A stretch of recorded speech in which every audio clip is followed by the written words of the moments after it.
So what's going on, everyone? I welcome you to another We Set the Stage Wednesday. As promised, we have another story for you. Brother Adryann Glenn's experiences have been an inspiration for people, and because of them, an epic story has been created. For him, he has experienced the lowest of lows, and now he strives to better himself every day.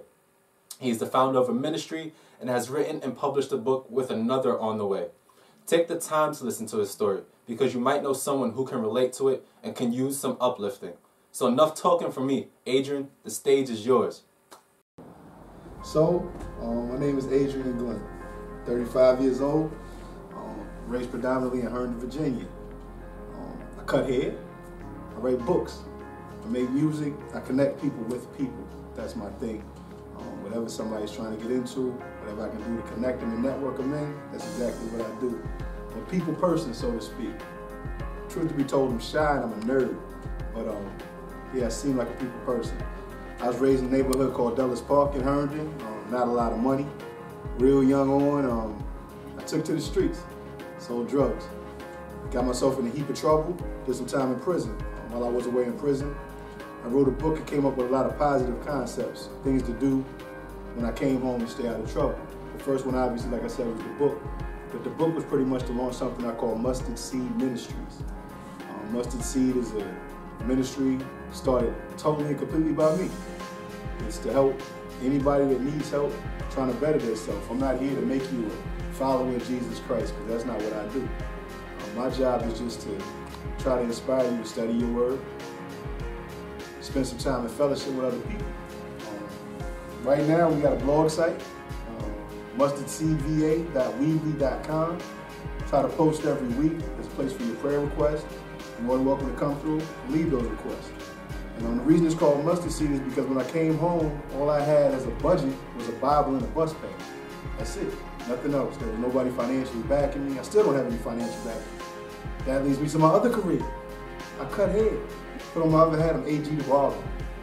But all of these things come about this hustle from that time I spent in the street.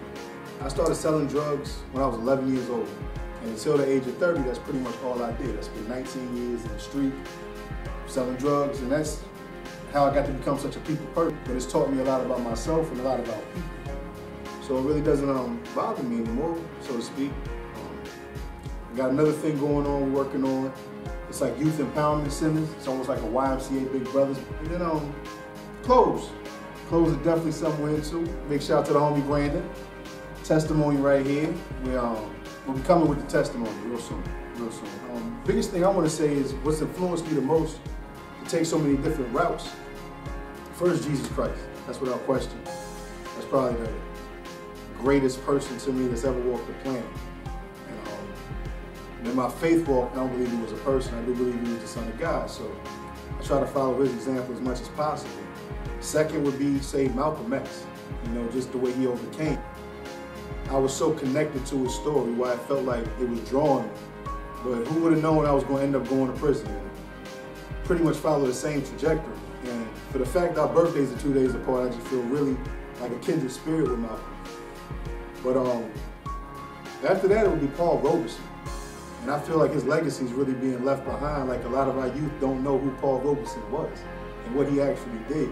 So it makes me grind. Like they say, well, you can write books, but if you write books, well then you can't run a ministry. And if you run a ministry, well then you can't make music. And if you make music, then you can't have clothes. And then you can't be politically involved. Because I do a lot of advocacy work, not just for criminal justice, but as well for like youth and senior citizens. Because I feel like those are two populations that are just as ostracized as prisoners coming out of prison.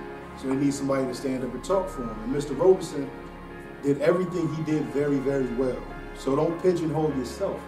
And that's encouraged me to just keep on pushing, keep on moving. Got a heck of a support system. My story is a simple one. It's just getting started. It just started again.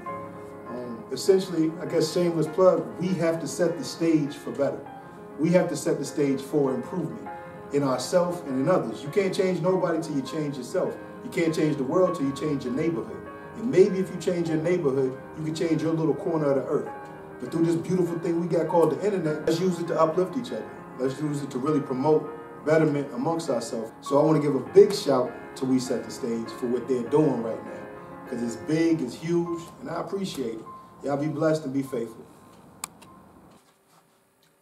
I thank Adryann for sharing his story with not only me, but with you as well. In my hand, I have a copy of his book, Job 32:18. If you're interested in buying the book for yourself or as a gift, the link is in the description below. As always, subscribe to the channel for a new story every Wednesday, and follow us to stay updated. If you want to watch the previous story, click here. Until next week, have a great night and stay blessed.